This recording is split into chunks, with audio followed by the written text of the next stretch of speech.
வணக்கம் நண்பர்களே. இன்ஸ்டால ஃபாலோ பண்ற என்னுடைய நண்பர்களுக்கு தெரியும், என்னோட லேப்டாப் வந்து ஒரு பிரச்சனையா மாட்டிக்கிச்சு. என்னடா சொல்றா? அது வந்து என்னென்ன பிரச்சனையா இருக்கும் அப்படின்னா, ஃபேன் ஒர்க் ஆகல, மதர் போர்டு போயிருக்கோம், ரேம் போயிருக்கோம், அது இதுன்னு சொல்லிட்டு என்னெல்லாமோ சொல்லிட்டு இருந்தேன்.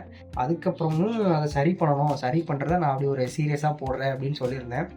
சரி, ஓகே, இது வந்து சீரியஸாக போடுறதுனா எப்படியும் போகும் பெருசாக, அதனால் இதை யூடியூப்லேயே போட்டுடலாம் அப்படின்னு சொல்லிட்டு நான் வந்து பிளான் பண்ணது மாதத்துக்கு ஒரு வீடியோவாவது பிளான் பண்ணேன். மார்ச் மாதம் போடலை, அதனால் இதை ஏப்ரலில் 2 வீடியோ போடலான்னு பிளான் பண்ணியிருக்கேன். இப்போ கொஞ்சம் வரும். நீ வேற ஏன்டா கத்திக்கிட்டே இருக்கிற? இப்போ ஒன்று வரும். அதுக்கப்புறமா எப்போது டைம் கிடைக்கும் போது இன்னொரு வீடியோ பேசி போடலாம். இது வந்து சும்மா ஒரு என்ன சொல்கிறது, அவேர்னஸ் வீடியோன்னு. அவேர்னஸ்லாம் இல்லை, வந்து இப்போ நான் என்ன உங்கள்கிட்ட சொல்கிறது, தெரிஞ்சுக்கோங்க. இதெல்லாம் எனக்கு தெரியாமல் இருந்துச்சு, நான் இப்போ தெரிஞ்சுக்கிட்டேன், நீங்களும் தெரிஞ்சுக்கோங்க அந்த மாதிரி. சரி, ஒரு வீடியோக்குள்ளே போகிறதுக்கு முன்னாடி என்னை எல்லாரும் சிஜின்னு கூடுவாங்க, ஆனால் எனக்கு இன்னொரு பேர் இருக்குது. அதுதான்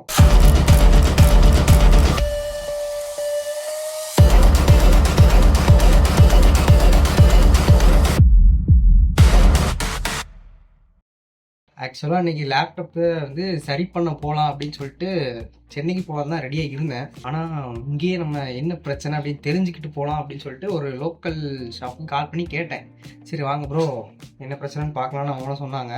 போகிறதுக்கு முன்னாடி லேப்டாப் எடுத்து ஓப்பன் பண்ணி ஆன் பண்ணால் ஒர்க் ஆகுது. எனக்கு அப்படியே ஒரு மகிழ்ச்சி, பயங்கரமான மகிழ்ச்சி. சரி, ஒர்க் ஆயிடுச்சு, ஆனாலும் அந்த கிளிச்சு இருந்துகிட்டே இருந்துச்சு. சரி, ஓகே, இது என்னன்னு போய் கேட்டுருவோம்னு சொல்லிட்டு தான் கிளம்பி போன இடத்துல இந்த மாதிரி இஷ்யூன்னு சொன்னேன். உங்களுக்கு ஏதாவது டவுட் இருக்குதா அப்படின்னு கேட்கும்போது எனக்கு ஃபேன் ஓடலையா இருக்கும் அப்படின்னு சொல்லி டவுட் இருந்துச்சு. சரி, அதை செக் பண்ணிடுவோம்னு சொல்லிட்டு அவங்களும் ஓப்பன் பண்ணாங்க. இவன் நல்லா இருக்கு விடக்கூடாது, ஸோ இவனை முதல்ல பிரிச்சிடும். ஓப்பன் பண்ணும்போது எனக்கு வந்து ஒரே பதட்டமா இருந்துச்சு. ஐயோ, ஏதாவது ஆயிருமோ, டேமேஜ் ஏதாவது ஆயிருமோ, அந்த மாதிரி ஒரு பதட்டமாவே இருந்துச்சு. எப்படி எல்லாமோ ஓப்பன் பண்ணியாச்சு. ஓப்பன் பண்ணிட்டு உள்ள பார்த்தா டஸ்டே இல்லை. ஃபேன் நல்லா தான் இருக்குது, சூப்பராக இருக்குது. அது ஒரு புது லேப்டாப். இது லேப்டாப்னு சொல்ல முடியாது, நார்மலாக இருக்குது. 2 வருஷம் ஆக போகுது. 2 வருஷம் ஆன லேப்டாப் மாதிரியே தெரில, அவ்வளோ கொஞ்சம் நீட்டாக இருந்துச்சு அப்படின்னு அவரே சொன்னார். எனக்கு அந்த டைம் கொஞ்சம் பெருமையாகவே இருந்துச்சு. ஃபர்ஸ்ட் வந்து பேட்டரி எடுத்தாங்க, அதுக்கப்புறம் தான் ரேமை கழட்ட ஆரம்பித்தாங்க. ரேம் கழட்டி என் கையில் கொடுத்தாங்க. அது ரேட்டே இவ்வளோ வந்துருமா? 11,000 கிட்ட வரும்னு நினைக்கிறேன், எனக்கு தெரில. 8 GB RAM, 16 GB RAM laptop, 512 SSD. இது வந்து செம ஸ்பீடா இருக்கும் அப்படின்னு சொன்னாரு. இந்த SSD இதுவா நமக்கு போட்டிருக்கு அப்படின்னு சொல்லிட்டு எனக்கே ஆச்சரியமா இருக்கு. எனக்கும் அவருக்கும் ஆச்சரியமா இருந்துச்சு.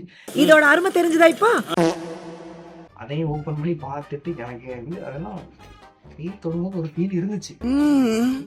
இப்போதான் ஃபர்ஸ்ட் டைம் லைவா பாக்குறேன்.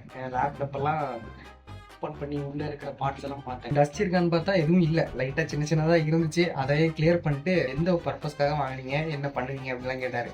நான் எப்படி சொன்னேன், நான் வந்து எடிட்டிங் கற்றுக்கிறதுக்காக வாங்கினேன், என்ன சாப்பிட்லாம் வச்சுருக்கிறீங்கன்னு கேட்டேன். நான் அந்த மாதிரி வச்சிருக்கிறேன், கொஞ்சம் வச்சிருக்கிறேன், எல்லாமே கிராக்ட் வெர்ஷன் அப்படின்னு. அப்போ ஒரு ரியாக்ஷன் உங்களுக்கு கொடுத்தாரு, பார்க்கணும். அதனாலயும் இந்த மாதிரி கிளிச் வரதுக்கு சான்ஸ் இருக்கு, ரேமே ஃபுல்லா இருக்க வாய்ப்பு இருக்கு அப்படின்னு சொன்னாரு. எனக்கு எப்படி கிளியர் பண்ணணும்னு தெரியாது,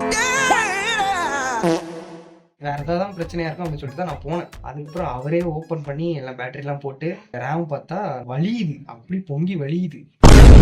இதுக்கு மேலேயே நம்ம யூஸ் பண்ணிருந்தோம்னா ரேம் டேமேஜ் ஆகிருக்கும், போயிருக்கும் அந்த அளவு. சரின்னு சொல்லிட்டு ரேம் எல்லாம் கிளியர் பண்ணியாச்சு. கிளியர் பண்ணிட்டு டெம் ஃபைலு அது எல்லாமே கிளியர் பண்ணிட்டு பார்த்தா கிளிச்சே வரல. என்ன சொல்றீங்க? ஒரு 12 மணி போல் வந்திருப்பேன். 12 மணிலேருந்து லேப்டாப் ஆன்லேயே தான் இருக்குது. ஒரு 48-50 நிமிஷம் ஆகுது, கிளிச்சே வரல. 5 நிமிஷத்துக்கு முன்னாடியே வர ஆரம்பிச்சதுக்கு முன்னாடி இப்போ கிளிச்சே வரல. ஒரு வழியா ப்ராப்ளம் சால்வ். லேப்டாப் இல்லைன்னு சொல்லிட்டு நான் என்னெல்லாம் பண்ணேன்னா, உங்களுக்கே தெரியும், ஃபோன்லலாம் எடிட் பண்ணி போட்டேன். ஃபோனில் எடிட் பண்ணுறவங்க எவனாவது இருந்தால் நீங்கள்லாம் வேற லெவல். ஆரம்பத்தில் ஃபோனில் தான் ஆரம்பித்து இப்போ லேப்டாப் வந்துட்டேன். ஆனால் இப்போ எனக்கு மறுபடியும் ஃபோனுக்கு போகும்போது ரொம்பவும் கஷ்டமாக இருக்குது. அந்த வாய்ஸ் ஓவர்லாம் கட் பண்ணுறதுக்கு ரொம்பவும் டிஃபிகல்ட்டாக இருக்குது. ஆனால் லேப்டாப் ஆனால் ஈஸியாக பண்ணிடலாம். திஸ் இஸ் இட் நண்பர்களே, அவ்வளோதான். இதுதான் ஆக்சுவலான பிரச்சனையே. இதுக்கு போய் நான் வந்து ரொம்பவும் ஓவர் திங்க் பண்ணி குழம்பிட்டே இருந்தேன். நான் மட்டும் இல்லை, எனக்கு தெரிஞ்ச எல்லாத்தையும் சொல்லி அது பிரச்சனை இது பிரச்சனைன்னு சொல்லிட்டு புலம்பிட்டு இருந்தேன். ஒரு டைமுக்கு அப்புறம் பார்த்தா எனக்கு வந்து அந்த கான்ஃபிடன்ஸ் வந்துச்சு, எதாக இருந்தாலும் பார்த்துக்கலாம் அப்படின்னு சொல்லிட்டு. ஆனால் நான் சொன்னவங்களுக்கு ஃபீல் பண்ணாத அப்படின்னு அவங்க வந்து கஷ்டப்பட ஆரம்பிச்சிட்டாங்க. ஒன்றும் இல்லை, நான் பார்த்துக்கிறேன் அப்படின்னு சொல்லிட்டு நான் தைரியமாக தான் இருந்தேன், பயங்கர கான்ஃபிடென்ட்டாக இருந்தேன். இதுலேருந்து நீங்கள் என்ன தெரிஞ்சுக்கணும் அப்படின்னு சொன்னால், நீங்கள் ஒரு வேளை லேப்டாப்போ இல்லை ஏதாவது சிஸ்டமோ வச்சுருந்தீங்கன்னா இந்த டெம்ப் ஃபைலு தேவையில்லாத ஃபைல் இதெல்லாம் கிளியர் பண்ண பாருங்கள். ஸ்டார்டிங்கில் நான் கிளியர் பண்ணிட்டு இருந்தேன், அதுக்கப்புறம் பெருசாக எதுலேயுமே கண்டுக்கலை. இப்போ வந்து அந்த ரெடி பண்ணி தந்த அண்ணா சொன்னாங்க, இதெல்லாம் அடிக்கடி பண்ணுங்க ப்ரோ, அப்போ தான் கொஞ்சம் லைஃப் வரும் அப்படின்னு சொன்னாங்க. நீங்களும் அதை கிளியர் பண்ண பாருங்கள். இந்த தேவையில்லாத ஃபைல்ஸ் இதெல்லாம் வச்சுக்காதீங்க. ஏதாவது நீங்கள் மூவி ஏற்றினாலுமே அந்த பார்த்துட்டு டிலீட் பண்ணுங்கள். உங்களோட ஸ்டோரேஜ் வந்து அந்த ரெட் கலரில் வராமல் பார்த்துக்கோங்க. எனக்கு ரெட் கலரில் தான் இருந்துச்சு அந்த நான் பார்க்கும்போது.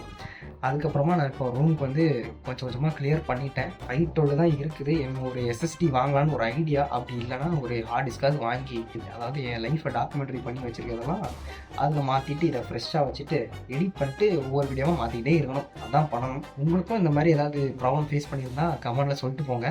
திஸ் இஸ் இட் நண்பர்களே. வீடியோ அவ்வளோதான். அடுத்த ஒரு வீடியோவில் பார்க்கலாம். அது வரைக்கும்